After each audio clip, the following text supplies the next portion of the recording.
नमस्कार। आज हम एक ऐसे बड़े बदलाव पर बात कर रहे हैं जो दिल्ली और आसपास रहने वालों के लिए अहम है। 1 जुलाई 2025 से कुछ पुरानी गाड़ियों को पेट्रोल पंप पर फ्यूल मिलना बंद हो सकता है। तो ये क्यों हो रहा है, कैसे होगा और इसके मायने क्या हैं, आइए समझते हैं। तो सबसे पहले ये जो नया नियम आ रहा है, ये है क्या असल में? जी देखिए 1 जुलाई 2025 से दिल्ली में जो गाड़ियां मतलब डीजल वाली 10 साल से ज़्यादा पुरानी है और पेट्रोल वाली 15 साल से ज़्यादा पुरानी, उन्हें पंप पर फ्यूल नहीं दिया जाएगा। अच्छा, और ऐसा क्यों? क्या ये गाड़ियां मतलब इतना ज्यादा प्रदूषण करती हैं आजकल की गाड़ियों के मुकाबले? हाँ बिल्कुल। इसका जो मुख्य कारण है वो दिल्ली एनसीआर में हवा की खराब क्वालिटी है, जो एक गंभीर समस्या बनी हुई है। ये फैसला सुप्रीम कोर्ट के 2018 के एक आदेश, एनजीटी के निर्देशों और जो एयर क्वालिटी मैनेजमेंट कमीशन है CAQM, उनकी सिफारिशों पर आधारित है। और हाँ, पुरानी गाड़ियां वाकई बहुत ज्यादा प्रदूषण करती हैं। आप अंदाजा लगाइए, एक 10 साल पुरानी डीजल गाड़ी वो आजकल की BS6 गाड़ी के मुकाबले 10 से 15 गुना ज्यादा PM2.5 कण छोड़ती है। 10 से 15 गुना, ये तो बहुत बड़ा अंतर है। तो मतलब इन पुरानी गाड़ियों पर फोकस करना जरूरी था शायद।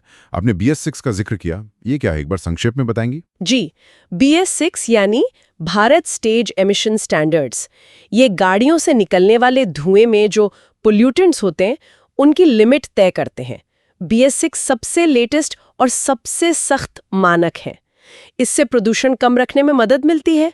पुरानी गाड़ियां इन मानकों पर खरी नहीं उतरती, जाहिर है, इसीलिए उन्हें हटाने पर जोर है। समझ गया। तो ये नियम लागू कब और कहाँ-कहाँ हो रहा है? टाइमलाइन क्या है इसकी? देखिए, दिल्ली में तो ये 1 जुलाई 2025 से शुरू हो जाएगा। जी। उसके बाद जो एनसीआर के मुख्य शहर हैं, गुरुग्राम, नोएडा, गाजियाबाद, फरीदाबाद, वहाँ 1 नवंबर 2025 से, और फिर बाकी पूरे एनसीआर इलाके में 31 मार्च 2026 के बाद इसे लागू करने की योजना है। बाप रे।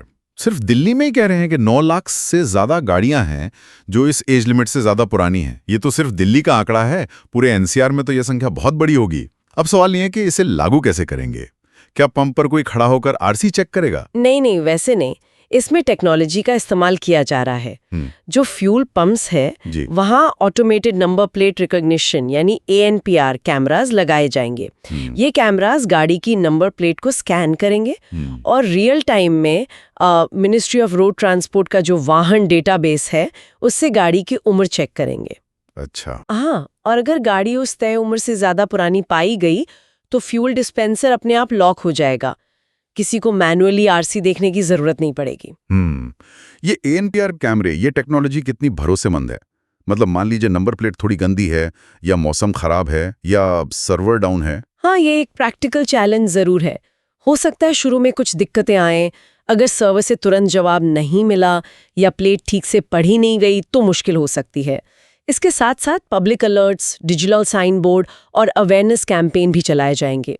और अगर कोई फ्यूल स्टेशन नियम तोड़ता है तो उन पर जुर्माना भी लगेगा। ठीक है, तो अब जिन लोगों के पास ऐसी पुरानी गाड़ियां हैं, उनके पास ऑप्शंस क्या हैं? क्या करें वो? देखिए, पहली बात तो साफ है कि दिल्ली एनसीआर में इन गाड़ियों को चलाना तो मुमकिन नहीं रहेगा। पहला विकल्प है कि एक NOC यानी नो ऑब्जेक्शन सर्टिफिकेट लेकर, हाँ, NOC। जी, NOC लेकर गाड़ी को किसी दूसरे राज्य में जहां ये नियम लागू नहीं है, वहां या तो बेच दें या ट्रांसफर कर दें। NOC ये पक्का करती है कि गाड़ी पर कोई लोन या केस वगैरह नहीं है। दूसरा विकल्प है गाड़ी को एक रजिस्टर्ड व्हीकल स्क्रैपिंग फैसिलिटी में स्क्रैप करवा देना। हाँ, स्क्रैपिंग की बात तो काफी हो रही है। जी, सरकार इसे बढ़ावा भी दे रही है और इसके लिए कुछ इंसेंटिव्स भी हैं, जैसे नई गाड़ी खरीदने पर छूट या रजिस्ट्रेशन फीस में माफी। और तीसरा रास्ता इलेक्ट्रिक गाड़ियों, EVs का भी है। दिल्ली सरकार सब्सिडी भी दे रही है शायद। लेकिन EVs के साथ भी एक बात सुनने में आती है कि टायर ज्यादा घिसते हैं, भारी बैटरी की वजह से। उससे भी तो प्रदूषण होता है। हाँ, ये बहुत अहम बात है। EVs से टेल पाइप एमिशन यानी धुआं तो नहीं निकलता, ये सच है, लेकिन बैटरी की वजह से वो भारी होती हैं, तो टायर और सड़क के बीच घर्षण से ज्यादा छोटे कण यानी PM2.5 निकलते हैं। इसे नॉन एग्जॉस्ट एमिशन कहते हैं। तो ये एक तरह का ट्रेड ऑफ है जिस पर हमें ध्यान देना होगा। सही कहा। और अगर कोई ये नियम तोड़ता है, मतलब पुरानी गाड़ी लेकर सड़क पे निकल गया दिल्ली एनसीआर में, तो मोटर व्हीकल एक्ट 1988 के तहत 10,000 से 15,000 रुपए तक का जुर्माना लग सकता है और गाड़ी जब्त भी की जा सकती है। ओहो, ठीक है। तो इस पूरे कदम का असर क्या देखते हैं आप? फायदे, नुकसान? देखिए, पर्यावरण पर तो अच्छा असर पड़ना चाहिए। उम्मीद है कि दिल्ली के वाहन प्रदूषण में 15 से 20% की कमी आ सकती है।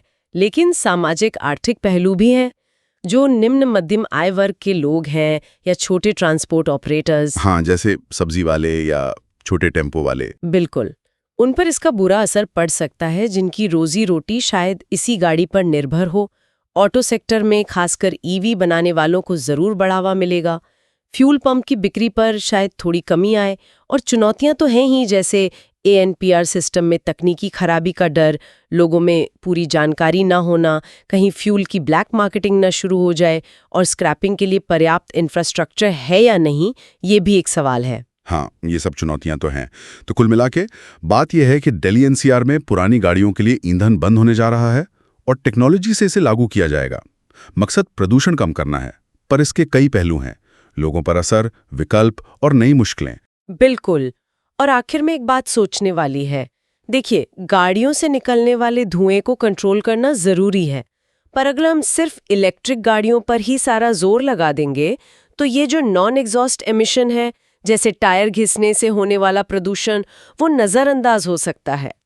तो सवाल ये है कि कहीं हम एक समस्या को सुलझाने के चक्कर में अनजाने में दूसरी को तो नहीं बढ़ा रहे।